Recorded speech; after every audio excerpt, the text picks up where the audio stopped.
You're never, ever, ever, ever going to feel like doing the things you need to do in order to have what you want.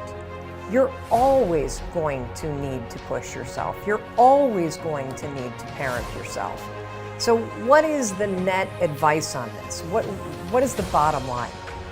The bottom line is no one's coming. No one. No one's coming to push you. No one's coming to tell you to turn the TV off. No one's coming to tell you to get out the door and exercise. Nobody's coming to tell you to apply for that job that you've always dreamt about. Nobody's coming to write the business plan for you. It's up to you. And because you're only ever going to do the things that you feel like doing right now or that feel good right now, unless you understand that you've got to parent yourself, you've got to push yourself, you're not going to make your dreams come true. You're just not. We're not wired that way. You weren't born that way, you weren't that way when you were growing up, and you're certainly not that way as an adult. And there's a tremendous amount of liberation that comes when you accept the fact that you're always going to need to give yourself a push.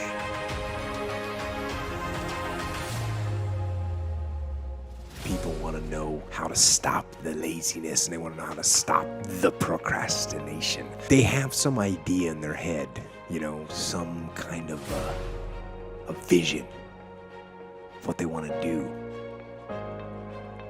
But they don't know where to start. They don't know where to start it, They don't know where to start. And so they say, hey, where do I start? And when's the best time to start? And I have a very simple answer for that. Here and now. That's it. You want to improve? You want to get better?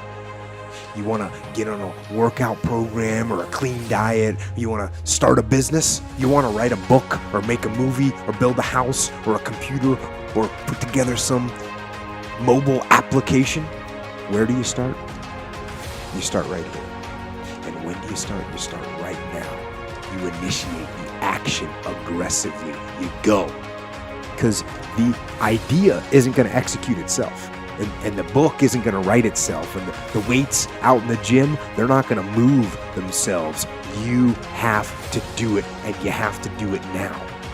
And that means you got to stop thinking about it and stop dreaming about it and stop researching every aspect of it and reading all about it and debating the pros and cons of it. Just start doing it. Take that first step and make it happen. Get after it. And get after it here and now.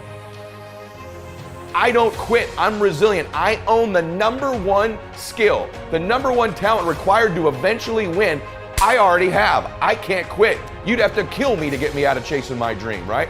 So number one, I want to point it out as the number one gift. The best ability is availability.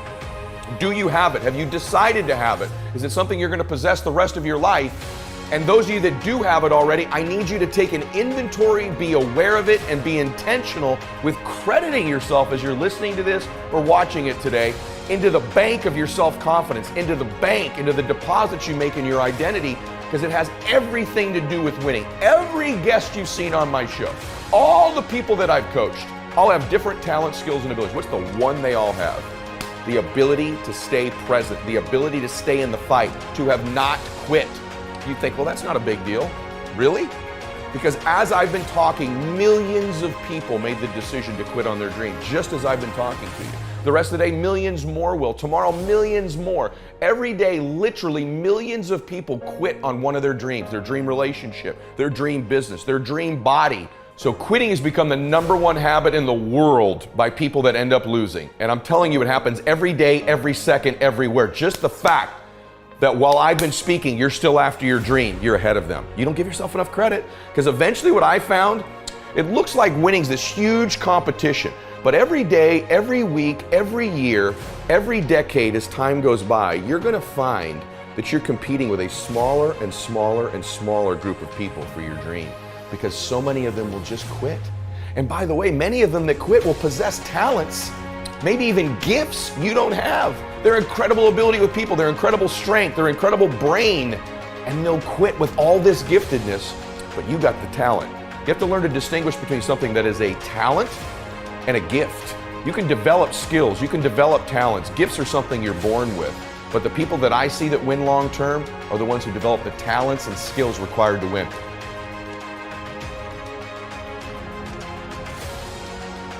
You know what I had? I had the ability to keep hitting the piñata in my life, to stick around long enough. And by the way, when you eventually win, it's not just you that gets all the candy, that gets all the victory, that gets all the money.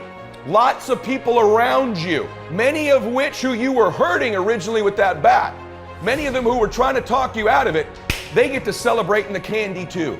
My prayer for you is that you begin to think about this analogy. The piñata of your life, the piñata of your business, the piñata of your body. As you're swinging away, I'm here to tell you, even though it doesn't feel like it, you're getting closer to the candy. And if you can add more people to celebrate, it's okay that you feel disoriented. It's okay that it feels blinding and you don't know exactly what direction to go. Just like these precious babies with the piñata. It's okay that you miss it once in a while. It's okay that you get tired once in a while.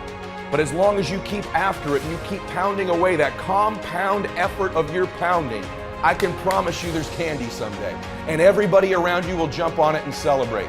That's my wish for you today as you listen to me. Of all the skills I'm going to teach you, that I've taught you, and if you've not listened to my other shows, I teach about listening, transfer energy, how to close, how to change your identity, how to live blissfully dissatisfied, how to unlock your success code, all of the very detailed things I teach.